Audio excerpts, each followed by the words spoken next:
Hello again out there in YouTube world, and today I'm going to discuss Cassandra Syndrome. I did do videos on this in the past, and they did get a lot of hits, and people asked, why did you stop them? Why did you take them down? Well, when you have Cassandra Syndrome, the people that you live with will create a lot of havoc in your life if you don't do what they want. So let me get on to describing Cassandra Syndrome and exactly what I have experienced myself. Now, first of all, when you have Cassandra Syndrome, you don't realize it. You don't realize it. In my case, I thought I was strong. I know that you're wrong was my attitude, and you're not doing anything to me mentally. However, no matter how strong you are, when you are consistently told negative comments all the time, every day, in and out, your subconscious is listening to this. And while your conscious may say, you're okay, you're not okay. So, in Cassandra Syndrome, you are told that you are the problem. You are belittled continually. They go around, tell their friends that you are the problem. They continually tell you that you're the problem, when in all reality, that is not the case. I'm not saying, in my case, that I was always innocent, mind you, because I wasn't. I'm very feisty. I'm kind of the type of person, poke the bear, get bit. Okay. So, I didn't always handle things well, but it doesn't mean that I did not and don't still continue to have ongoing problems with it. All right, so we're going to get into what happens when you do have it, what happened with me, and as with everybody else or anybody else. You become very withdrawn as far as how you look. You have no self-esteem. You cover up, per se. In a relationship with a person like that causes it, you prefer to have sex with the lights off. You're always running with towels, blankets, anything around you. You cover up. No eye contact is something else you may end up finding out that you have.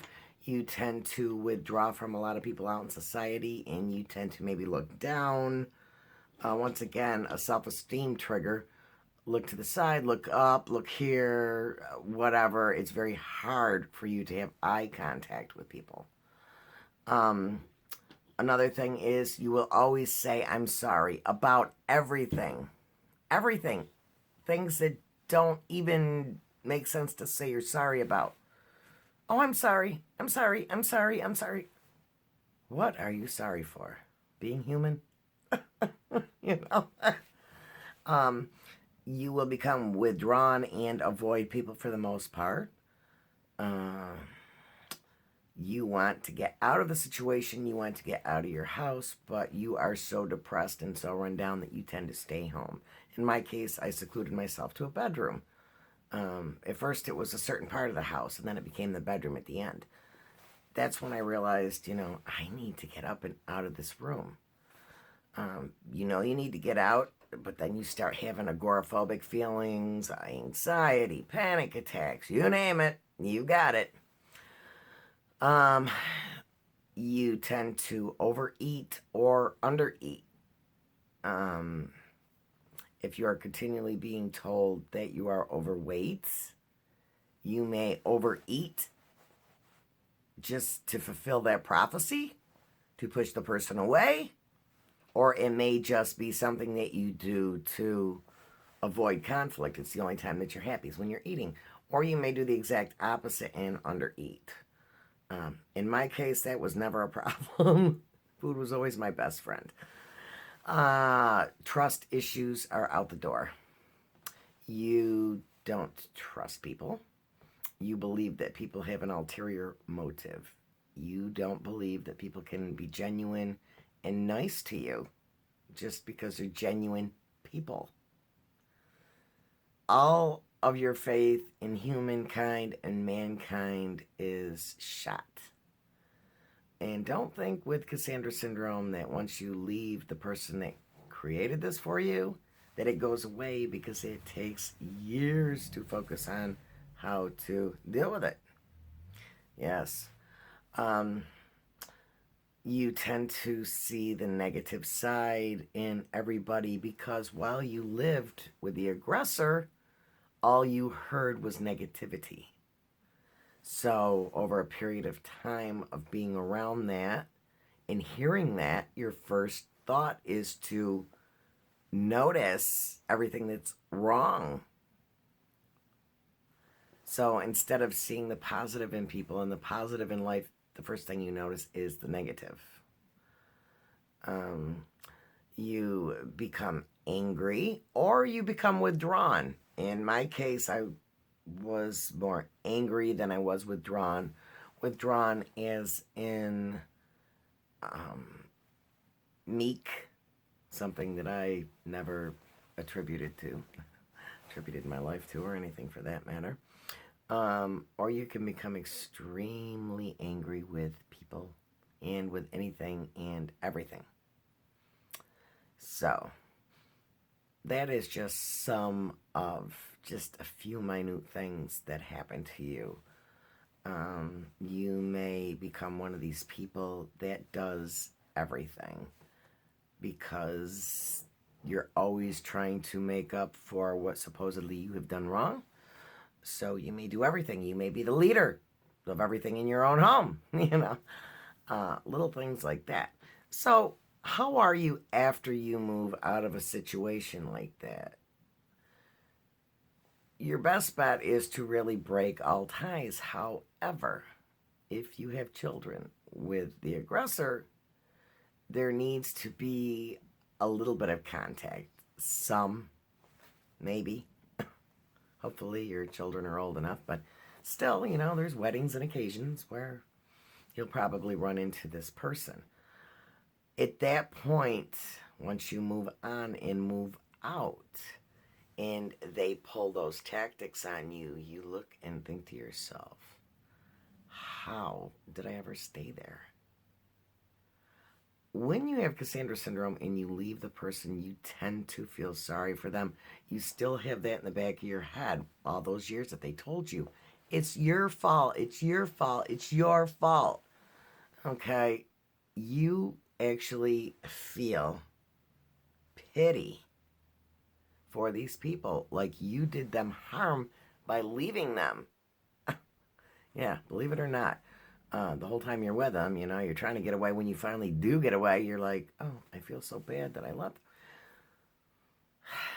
And then they pull one of those wild cards on you and they start throwing those aggressive tactics back at you with those vocal, disturbing thoughts that are in their mind.